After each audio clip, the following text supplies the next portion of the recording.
देखिए दोस्तों, परिमेय संख्या तथा अपरिमेय संख्या। देखिए दोस्तों, परिमेय संख्या को हम लोग इंग्लिश में रेशनल नंबर भी कहते हैं। तो चलिए हम लोग इसका परिभाषा देख लेते हैं। तो देखिए दोस्तों, इसका परिभाषा क्या कर रहा है कि ऐसे सभी संख्याएं जिन्हें p/q के रूप में लिखा जा सकता है, मतलब ऐसी संख्याएं जिसे p/q के रूप में लिखा जा सकता है, उन्हें परिमेय संख्या कहते हैं, जहां p और q पूर्णांक है तथा q does not equal to 0 हो। अब देखिए दोस्तों, ऐसे सभी संख्याएं जिसे p/q के रूप में लिख सकते हैं, मतलब जैसे बट्टा के फॉर्म में लिख सकते हैं, मतलब जैसे 1/1 हो गया, 2/1 हो गया, 3 यहाँ पे 1 हो गया, ऐसे ऐसे लिख सकते हैं। ऐसे p/q के रूप में हो गया, ये हमारा p हो जाता है, ये हमारा q हो जाता है। तो क्या बोल रहा है कि ऐसे सभी संख्याएं जिन्हें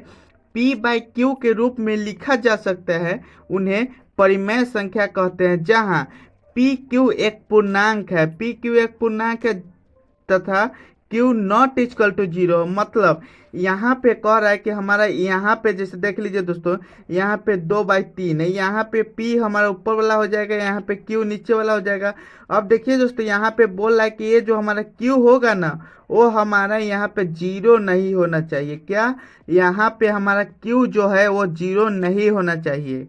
जैसे हमारा एग्जाम्पल बोल रहा है यहाँ पे, जैसे 1/2 देखिए दोस्तों, ये यहाँ पे इसको p बोलते हैं, यहाँ पे इसको q बोलते हैं, यानी p/q के फॉर्म में है, यानी ये भी हमारा क्या हो जाएगा, ये हमारा परिमेय संख्या हो जाएगा। 3/2 ये भी p/q के फॉर्म में है, ये भी हमारा परिमेय संख्या हो जाएगा।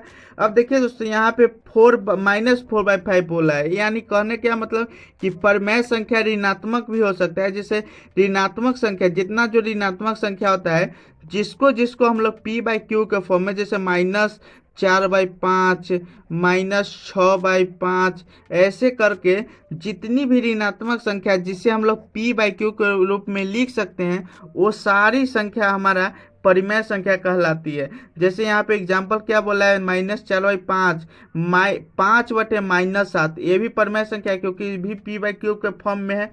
और एक प्रकार से होता है कि मान लीजिए किसी भी संख्या का वर्गमूल हमको निकल जाता है, यानी वर्ग हमको निकल जाता है, जैसे स्क्वायर। जैसे मान लीजिए 1 का स्क्वायर कितना हो जाता है, 1 हो जाता है। 10 का स्क्वायर कितना हो जाता है, 100 हो जाता है।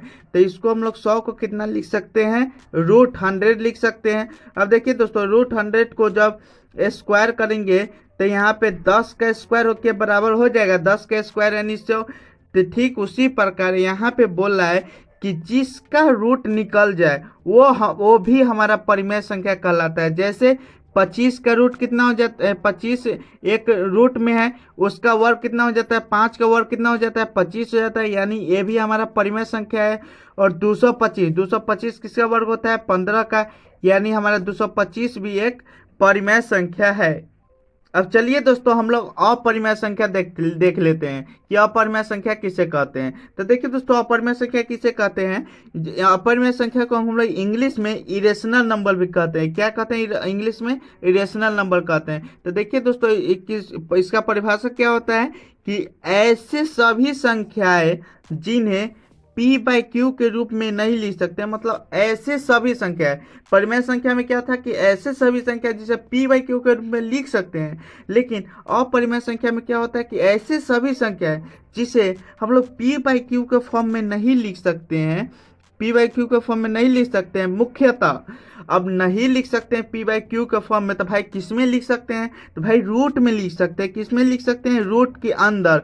वो भी कैसा, तो आप लोग बोलेंगे कि सर यहाँ पे भी तो रूट के अंदर लिखे, यानी ये भी अपरिमेय संख्या है। तो नहीं दोस्तों, रूट के अंदर तो लिखेंगे और कभी भी उसका पूर्ण वर्गमूल नहीं निकलता है। मतलब जैसे कि यहाँ पे देख लीजिए दोस्तों, 25 का तो वर्ग निकल जाता है, जैसे 5 का स्क्वायर 25 का होता है, यहाँ पे 15 का स्क्वायर 225, यानी इसका तो वर्गमूल निकल जाता है। लेकिन हम लोग को अपरिमेय संख्या में वैसी संख्या लेंगे, वो भी रूट के अंदर, जिसका पूर्ण वर्गमूल नहीं निकलता हो। जैसे जैसे देख लीजिए यहाँ पे √2 को हम लोग कितना लिख सकते हैं, कुछ नहीं लिख सकते हैं, √2 हो जाएगा। √3 को हम लोग कितना लिख सकते हैं, √3 ही लिख सकते हैं। √4 को √4 को यानी 2 लिख देंगे, यानी ये हमारा परिमेय संख्या हो जाएगा। √5 हो जाएगा हमारा अपरिमेय संख्या। तो हम लोग को अपरिमेय संख्या क्या बोला है, ऐसे सभी संख्या है जिन्हें हम लोग p/q के रूप में नहीं लिख सकते हैं। मुख्यतः हम लोग किसके अंदर लिख सकते हैं, रूट के अंदर लिख सकते हैं, वो भी रूट के अंदर कंडीशन पर, कैसा कि उसका पूर्ण वर्गमूल नहीं निकले। दिस इज कॉल्ड अपरिमेय संख्या, उसको हम लोग इरेशनल नंबर भी कहते हैं। जैसे हमारा एग्जाम्पल क्या क्या हो जाएगा, एग्जाम्पल हमारा क्या क्या हो जाएगा, पाई।